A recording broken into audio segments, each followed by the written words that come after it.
بسم اللہ الرحمن الرحیم رب یسر ولا تعسر وتمم بالخیر۔ مومنین کرام، ماہ رمضان المبارک کے 29ویں دن کی دعا اللہ کے رسول صلی اللہ علیہ وآلہ وسلم نے کچھ اس طرح سے ارشاد فرمائی ہے: اللہم غشنی فیہ بالرحمہ۔ بار الہ، اس مبارک مہینے کا آخری دن ہے۔ ماہ رمضان المبارک میں ہمیں اپنی رحمت میں چھپا دے، اور اللہ تبارک و تعالیٰ کی رحمت اسی کو مل سکتی ہے۔ وہی بندہ اللہ تبارک و تعالیٰ کی رحمت کے دائرے میں آ سکتا ہے حقیقی معنی میں، جس بندے نے رحمت للعالمین کا دامن تھام لیا، جس بندے نے اللہ کے رسول صلی اللہ علیہ وآلہ وسلم کے فرامین کو کما حقہ مان لیا۔ پیغمبر اسلام صلی اللہ علیہ وآلہ وسلم نے کسی سے محبت کا حکم دیا تو ہم نے محبت کر لی، اگر اللہ کے رسول نے کسی سے نفرت و بیزاری کا حکم دیا تو ہم نے اس سے نفرت و بیزاری اختیار کی۔ اللہ کے رسول کے فرمان مطابق اگر زندگی گزر رہی ہے، اللہ کے رسول فرمان مطابق محبت ہے، اللہ کے رسول کے بیان کردہ تعلیمات کی روشنی میں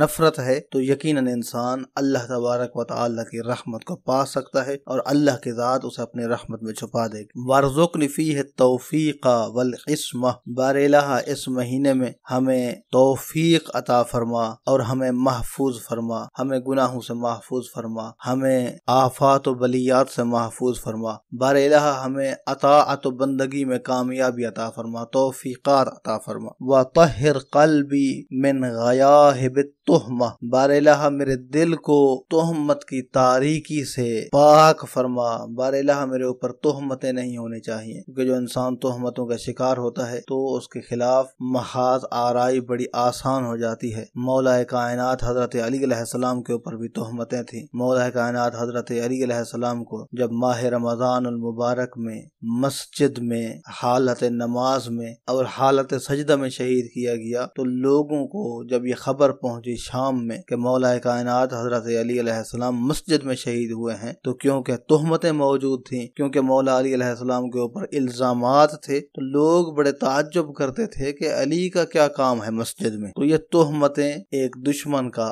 آلہ ہیں، ایک دشمن کی تدبیر ہیں، ایک دشمن کی چال ہیں۔ تو بار الہ، ہمیں ان تہمت کی تاریکیوں سے ہمارے دلوں کو پاک فرما۔ یا رحیمن بعبادہ المؤمنین، اے وہ ذات کہ جو اپنے مؤمن بندوں کے اوپر رحم کرنے والی ہے۔ بار الہ، تیری بارگاہ میں رحمت کی امید رکھتے ہیں۔ ہماری دعاؤں کو، عبادات کو ماہ رمضان المبارک میں جو جو عمل انجام پایا ہے، بار الہ ہمارے ان تمام عبادات و اعمال کو اپنی بارگاہ میں قبول و منظور فرما۔ مومنین کرام، اپنی دعاؤں میں یاد رکھیے گا، اپنا بہت سارا خیال رکھیے گا۔ محمد نقی جسکانی کو حوزہ علمیہ نجف اشرف سے شیعہ پوائنٹ سے اجازت دیجیے۔ والسلام علیکم ورحمۃ اللہ وبرکاتہ۔